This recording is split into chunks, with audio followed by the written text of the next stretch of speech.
Qué bueno que la selección argentina pueda jugar. Di মারিয়ার পর অবসরের ঘোষণা দিলেন লিওনেল মেসি। দর্শক, বিস্তারিত জানতে পুরো ভিডিও জুড়ে পাশে থাকুন। কোপার ফাইনালে কলম্বিয়ার বিপক্ষে খেলতে নেমে মারাত্মকভাবে ইনজুরিতে পড়েন লিওনেল মেসি।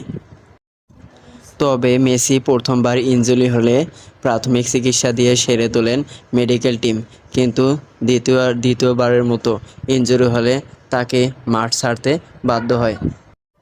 খেলার বাকি সময়টা মেসিকে বেঞ্চে বসে কাঁদতে দেখা যায় এবং সে শিশুর মতো কান্না করতে থাকে।